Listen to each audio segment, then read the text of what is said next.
Welcome back नाज़रीन। बात कर लेते हैं कुछ इंटेलिजेंस बेस्ड कार्रवाइयों की। रेंजर्स की बात की जाए और एवीसीसी की बात की जाए तो उनके हाथों जो लोग गिरफ्तार हुए हैं कल के रोज, तो सरकारी मुलाजमत करने वाले तालीम याफ्ता अगवाकार लोगों का ये ग्रुप है जिनसे तफ्तीश की जा रही है। अहम इंकशाफात भी सामने आए हैं, इस पर भी बात करेंगे। और फिर दूसरी एक अहम और स्टोरी भी, एक अहम पेशरफ भी हुई है। एडिशनल आईजी की जानिब से स्पेशल पार्टीज को का काम बंद करने के लिए पहले भी कहा गया था, अब बाकायदा तौर पर नोटिफिकेशन भी निकाला गया है। हमारे साथ सीनियर क्राइम रिपोर्टर इस वक्त ऑन कॉल मौजूद है, ताहिर अब्बासी। ताहिर, सबसे पहले जो पहली स्टोरी मैंने डिस्कस की, मैं चाहूंगा उस पर थोड़ी रोशनी डालें। बिलाल साहब, ये गुलशन मेमार का एक वाकया था जहां से सुनार के साहिबजादे थे हमजा, इन्हें अगवा किया गया था और 2 करोड़ रुपए मालियत का तावान से जो कहानी शुरू हुई, जो 35 लाख रुपए पे स्क्रिप्ट करती हुई बाकायदा रकम की तावान की वसूली के बाद उसे बाजियाब करा लिया गया था। मगर मुल्जिमान जो है वो तालीम याफ्ता तो जरूर थे मगर टेक्निकल महारत नहीं रखते थे, जिसके बाइस वो जो मुखवी था उसका मोबाइल इस्तेमाल करते रहे। व्हाट्सएप के जरिए उनकी टेक्निकल बेस्ड मालूमात पुलिस और दीगर कानून नाफिज करने वाले इदारों को मिली और वो गिरफ्त में आ गए हैं। पुलिस तफ्तीश कर रही है। आया 2 जाविये बनाए गए हैं। एक ये जाती मामला लग रहा है लेन देन का। पुलिस गुज़श्ता अरसा दराज से इस नौयत की जो रिकवरी के मामलात होती है उसमें कमीशन की बेस पर जो है वो किरदार अदा करती रही है। एक जाविया यह है कि पुलिस आया इसमें कहीं कमीशन माफिया का किरदार तो नहीं अदा कर रही। दूसरी जानिब इस बात पे भी तफ्तीश हो रही है क्या ये खाली सत्तानिक अगवा की वारदात है।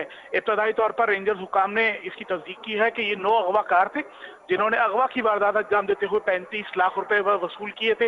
इन्हें गिरफ्तार किया गया है। इनमें पुलिस और कस्टम के समेत जो है वो महकमा अदालती का भी अमला जो था वो इसका भी कारिंदा शामिल है। 5 ये कारिंदे हैं। एक पुलिस का अफसर बताया जा रहा है, एक खालू भी बताया जा रहा है जो मुगवी हमजा है उनके। तो पुलिस इस पर अब तक तफ्तीश कर रही है। बाकायदा तौर पर तहकीकात के लिए इन मुल्जिमान को अब तक एवीसीसी के सुपुर्द नहीं किया गया है। बाकायदा अभी रेंजर्स ही इंटरोगेशन कर रही है। ठीक है। दूसरी जानिब अगर मैं बात करूं एडिशनल आईजी कराची, बल्कि एडिशनल आईजी सिंध की जानिब से भी कुछ नोटिफिकेशन सामने आए हैं और खास तौर पर ये स्पेशल पार्टी का क्या मामला है। स्पेशल पार्टीज को तो पहले भी मना किया गया था कि काम नहीं करेंगे, फिर ये क्यों सरगर्म थी? बिलाल साहब, ये एक अलग मामला है। ये स्पेशल पार्टी चलाने वाले लोग नहीं थे। अच्छा। ये वो लोग हैं जो सादा लिबास होकर इलाके में अपनी जो मकामी पुलिस के तौर पर जो खुफिया मालूमात हासिल रखते थे, एसएचओ के कई काम करते थे।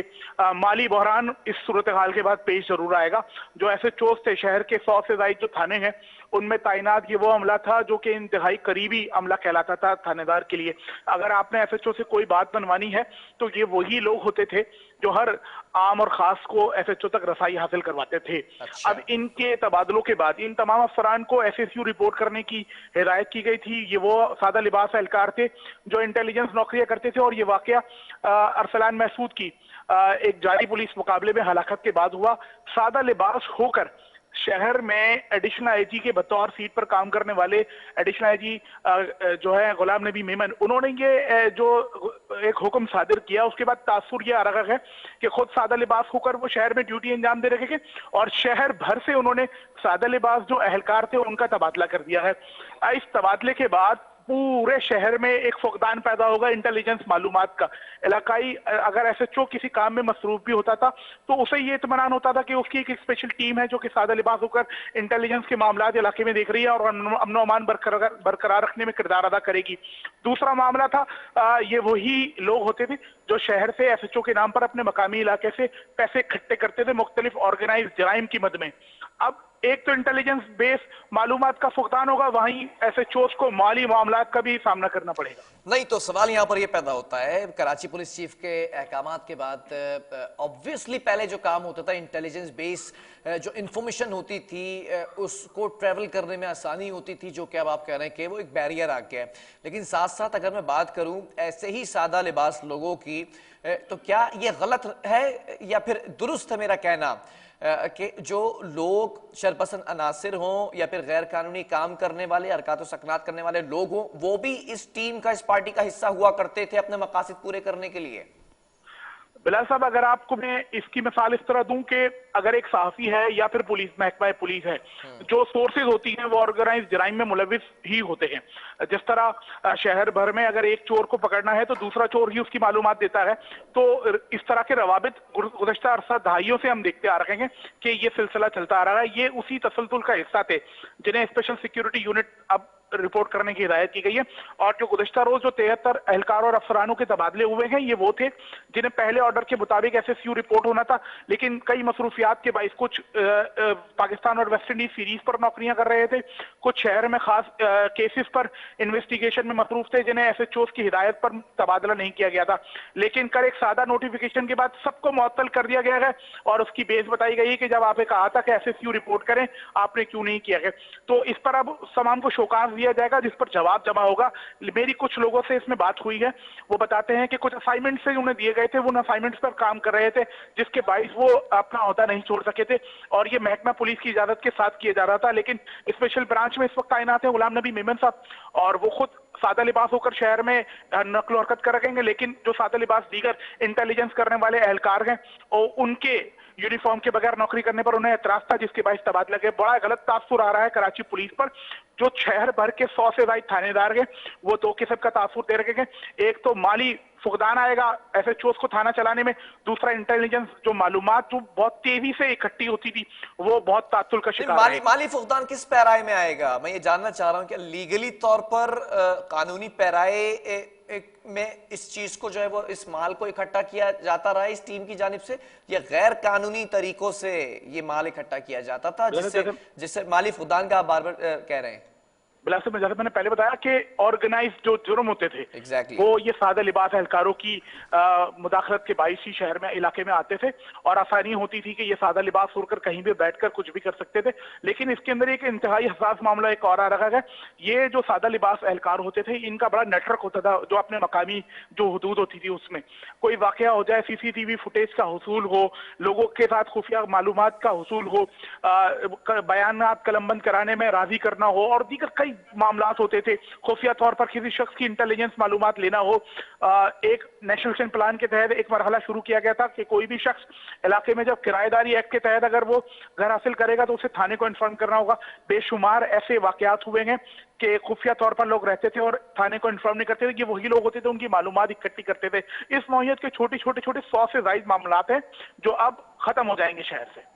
अच्छा, एक चीज और मैं यहाँ पर थोड़ा सा डिस्कस करना चाहूंगा, क्योंकि दूसरी जो इंटेलिजेंस एजेंसीज हैं जो शहर भर के अंदर भी काम कर रही हैं मुल्क की फलाह बहबूद के लिए, सलामती के लिए, वो भी सोर्स ऑफ इंफॉर्मेशन ज्यादातर उनका टारगेट यही पुलिस एहलकार हुआ करते थे, यही पुलिस इंटेलिजेंस बेस एहलकार हुआ करते थे, और खासतौर पर जिसका आप जिक्र करें तस्करा सादा लिबास लोगों का। तो अब क्या इंफॉर्मेशन शेयरिंग के अंदर भी इश्यूज आएंगे? जी बिल्कुल आएंगे, क्योंकि जो क्राइम ब्रांच है वो मुकम्मल तौर पर अब गैर फाल है। साथ साथ जो दीगर इदारे काम कर रहे हैं वो अपनी अपनी हुदूद में रहकर काम करते हैं, लेकिन ये जो एहलकार थे जिनके अब तबादले हुए हैं ये अपने मकामी इलाकों में इंतहाई महारत रखते थे और किसी भी चीज को पिकअप करने में इनको वक्त दरकार नहीं होता था। लेकिन अगर कोई शख्स बाहर से आएगा और वो काम करने की कोशिश करेगा, खास तौर पर पुलिस की यूनिफॉर्म से लोग बहुत कतराते हैं, डरते हैं, उस तरह मामलात और मदद करने में यकदम होकर जो है वो लब्बैक नहीं कहते हैं। ये बड़े मामलात हैं जो कि कराची पुलिस को अब इस नोटिफिकेशन के बाद देखने को मिलेंगे। मेरी बहुत सारे लोगों से इस सूरत हाल पर बात हुई है, उन्होंने यही बताया है कि कई मामलात होंगे जिसमें खलल पैदा होगा। खासतौर पर शहर में डकैती, कत्ल और इक़दाम कत्ल जैसे कई संगीन मामलात हैं जिनकी तहकीकात में यह एहलकार अपना किरदार अदा करते थे।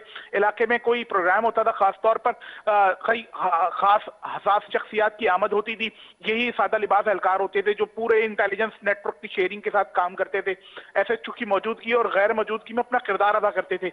लेकिन इनके तबादलों के बाद बाकायदा तौर पर एसएचओ हर जगह पर जो है वो अमली तौर पर उसे अपना किरदार करना पड़ेगा, जो कि नामुमकिन है। एसएचओ बहुत मुश्किलात का शिकार रह जाएंगे इस सूरत हाल की बात। ठीक है, बहुत शुक्रिया। ताहिर अब्बासी हमारे साथ मौजूद थे। शहर भर की सूरत हाल पर बात की जा रही थी, खासतौर पर पुलिस स्टेशन का जो इस वक्त स्टेटस है उस पर भी बात की जा रही थी। अब सवालात यहाँ पर बहुत सारे उठते नजर आ रहे हैं, खासतौर पर स्पेशल ब्रांच के एडिशनल आईजी गुलाम नबी मेमन साहब के हवाले से, जो कि कराची पुलिस चीफ का ओहदा भी संभाल के बैठे हैं, कि अगर ये सादा लिबास अहलकार आपने दोबारा रिपोर्ट करने का कहा था SSU जब कहा गया था, तो फिर उसके बाद अब इनको सस्पेंड किया गया है, तो अब किस तरह से सोर्स ऑफ इंफॉर्मेशन की शेयरिंग होगी दूसरी इंटेलिजेंस एजेंसीज के साथ, और ख़ास तौर पर थानेदार के साथ, वो हज़ार मामलात में मसरूफ़ होते हैं, तो ये तमाम सादा लिबास लोग इकट्ठा करते हैं तमाम मालूमात को बड़ी सादगी से, उसका फुकदान किस तरह से इस खलिश को ख़त्म किया जाएगा, उस खला को पुर किया जाएगा, ये सवालात उठते नज़र आ रहे हैं कराची पुलिस चीफ पर और additional IG special branch Ghulam Nabi Memon साहब पर। बहरहाल वक्फा लेंगे, यहाँ पर एक और स्टोरी उस पर भी बात करेंगे।